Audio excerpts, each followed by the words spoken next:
Constant कर दिया। Okay, इसी तरीके से अगर हम बात करें, अगर आप प्रेशर को कांस्टेंट कर देते हो और हीट क्या कर रहे हैं, एब्जॉर्ब कर रहे हैं, हीट एब्जॉर्ब, और आखिरी केस में हम क्या करें, कीपिंग प्रेशर कांस्टेंट। हमने प्रेशर को क्या कर दिया है, कांस्टेंट कर दिया। देन सी हमने किसके इक्वल पढ़ा अभी ऊपर, सी हमने पढ़ लिया ना, D U plus P D V divide by D T. अब मान लीजिए आप प्रेशर कांस्टेंट करते हो तो हमने क्या एक्सप्रेशन पढ़ा, एच एंथैल्पी, परसों पढ़ा था हमने, H is equal to U plus P. Expression हमने लर्न किया था ये। एंथैल्पी किसके इक्वल है, internal energy plus pressure volume work done. अगर आपको इसको डिफ्रेंशिएट करना है विद रिस्पेक्ट टू टेम्परेचर, और आपको प्रेशर क्या करना है, कांस्टेंट, तो देखिए डिफ्रेंशिएशन का जो एक तरीका होता है, D H by D T, किसके विद रिस्पेक्ट करेंगे हम, हमेशा यहाँ पर टेम्परेचर के विद रिस्पेक्ट कर रही हैं। D H small change in enthalpy divide by D T, किसके रिस्पेक्ट में कर रहे हैं हम, टेम्परेचर के रिस्पेक्ट में करेंगे, D U by D T plus P D V by D T. ठीक है, P D V by D T, और यहाँ हमें क्या करना है, विद रिस्पेक्ट टू हम प्रेशर के जो है वो ये डिफ्रेंशिएशन करेंगे।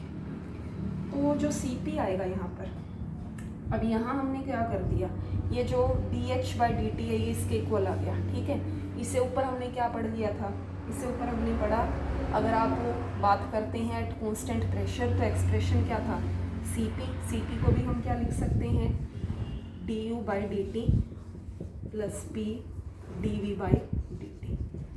ठीक है, ये विद रिस्पेक्ट टू हमने प्रेशर कर दिया, और ये जो हमने किया था किसके रिस्पेक्ट किया था, अगर आप प्रेशर को कांस्टेंट करते हो तो ये इक्वेशन बनती है, अगर आप वॉल्यूम को कांस्टेंट करते हो तो भी यही एक्सप्रेशन बनता है। अब देखिए यहाँ जो एक्सप्रेशन आया D H by D T किसके इक्वल आया, D U by D T plus P D V by D T, यही एक्सप्रेशन है ना। ठीक है, मीन्स क्या हुआ, जो D H by D T है वो किसके इक्वल आ जाएगा यहाँ से, that is equal to C P. C P क्या है, heat capacity at constant pressure, किसके बराबर आएगा ये, D H by D T के इक्वल आ जाएगा। तो यहाँ दोबारा से आप देखिए एक ही एक्सप्रेशन जो है वो कॉन्टिन्यूसली हम यूज़ कर रहे हैं, Q equal to B delta U plus P delta V. अगर आप वॉल्यूम कॉन्स्टेंट करते हो, इसको आपको डिफ्रेंशिएट करना है विद रिस्पेक्ट टू टेम्परेचर, अगर आपने वी ज़ीरो कर दिया या आपने पी ज़ीरो कर दिया तो सी वी किसके इक्वल आता है, D U by D T के। बट एक जो और एक्सप्रेशन हमने किया था वहाँ पर यूज़ करेंगे इसका H equal to U plus P V, और D H by D T with respect to temperature हम इसको डिफ्रेंशिएट करेंगे। तो मीन्स जो D H by D T है वो भी इसके इक्वल आ रहा है, जो सी पी है वो भी इसके इक्वल आ रहा है। तो what we can say that C P that is equal to D H by D T. So from here we can say heat capacity at constant pressure that is equal to, किसके equal होगा, D H. D H means change of enthalpy with respect to change in temperature. Okay, at constant pressure. Pressure क्या कर दिया हमने यहाँ पर, constant कर दिया। सो नाउ एक जो इम्पॉर्टेंट चीज़ आती है, what is relation between C P and C V. अब जो ये हमने सी पी और सी वी पढ़ा है, heat capacity at constant pressure and heat capacity at constant volume, इनमें क्या रिलेशनशिप है। So actually C P minus C V, अगर आप सी पी में से सी वी को माइनस करते हो, सी पी क्या स्टडी किया हमने, C P that is equal to D H by D T, और सी वी किसके इक्वल है, D U by D T. So C P minus C V equal to D H by D T minus D U by D T. H किसके equal, H is equal to U plus P V. Enthalpy किसके equal है, internal energy plus pressure volume work done. इससे पहले हमने पढ़ा P V किसके equal होता है, आइडियल गैस में P V that is equal to R T. तो आप क्या लिख सकते हैं यहाँ पर, H equal to U plus R T लिख सकते हैं हम इस चीज़ को। Okay, so now differentiating this equation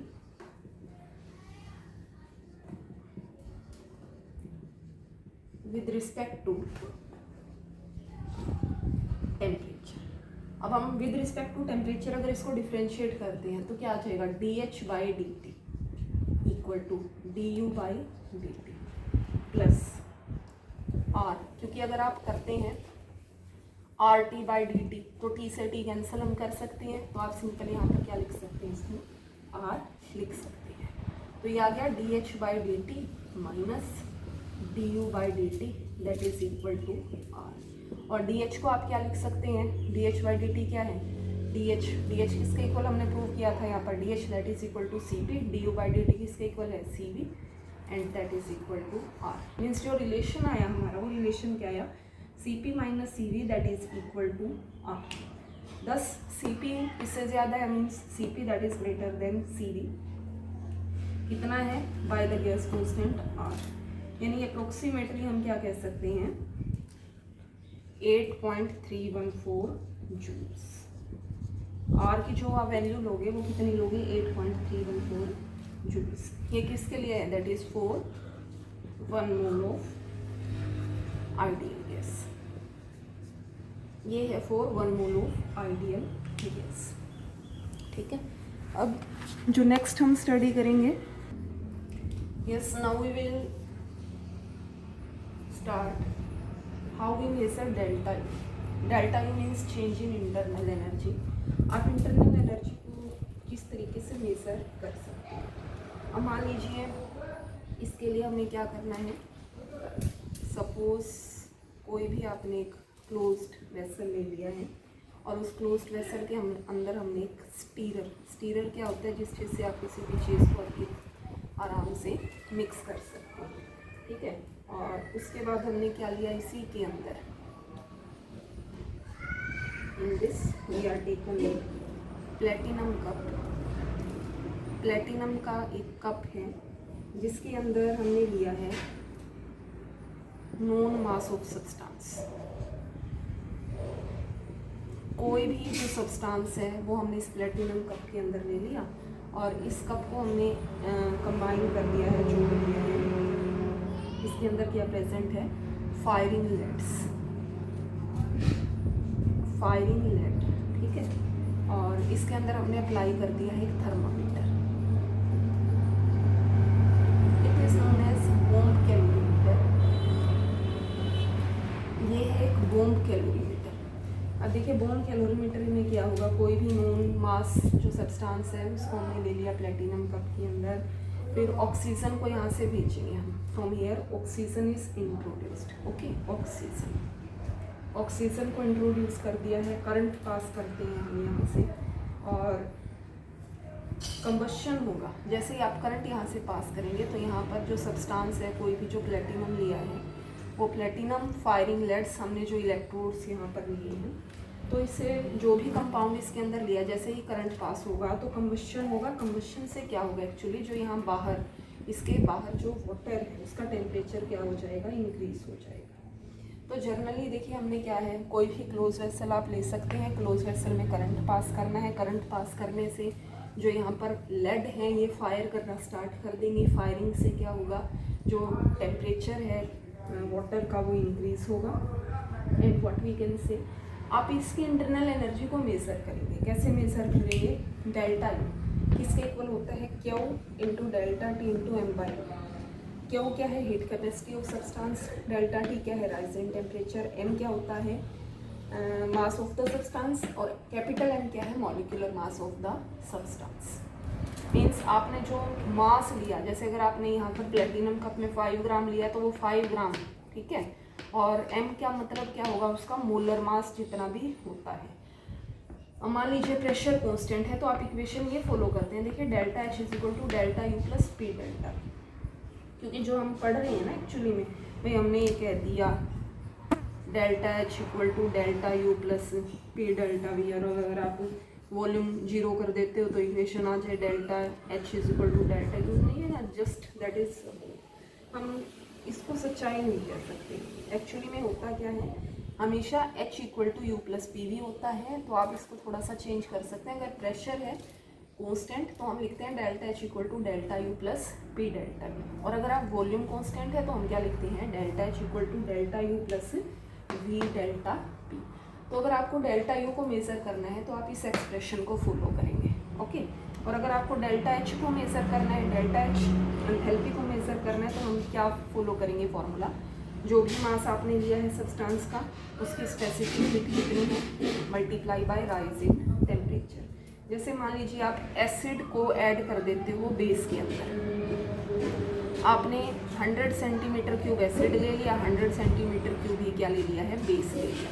अगर आपने दोनों को मिक्स कर दिया, ठीक है, दोनों को क्या कर दिया आपने, ऐड कर दिया है, तो क्या होगा, व्हाट हैपन्स, आपने जैसे HCl ले लिया, HCl हमने ले लिया सपोज 100 सेंटीमीटर, इसको हमने एक बीकर, फर्स्ट बीकर में हमने क्या ले लिया है, HCl, सेकंड बीकर में हमने क्या ले लिया है, NaOH, मीन्स एक में एसिड ले लिया, एक में हमने क्या ले लिया है, बेस ले लिया।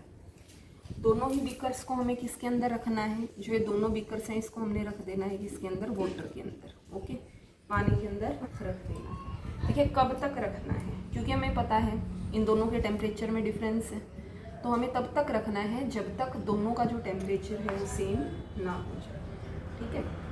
अब HCl को हमने कोई पॉलीथीन की बोतल ली, उस पॉलीथीन की बोतल में हमने फर्स्ट ऑफ ऑल किसको ऐड कर दिया है, HCl को, और उसके बाद जस्ट इमीडिएटली हमने इसी बोतल में ऐड कर दिया है किस चीज़ को, NaOH को।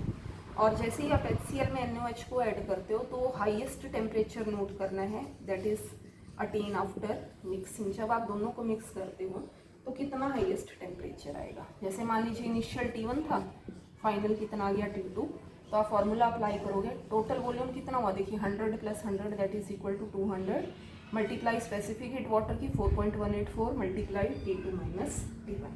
तो आप इस फॉर्मूले से कैलकुलेट कर सकते हो किस चीज़ को, डेल्टा H को। अब देखिए एक्सोथर्मिक हमने पढ़ा था, जैसे मान लीजिए हीट रिलीज होती है तो रिएक्शन कौन सी होती है, एक्सोथर्मिक। अगर हीट को एब्जॉर्ब करते हैं तो रिएक्शन कौन सी होती है, that is endothermic reactions, okay. तो नेक्स्ट हम स्टडी करेंगे कल, okay, thank you, have a nice day.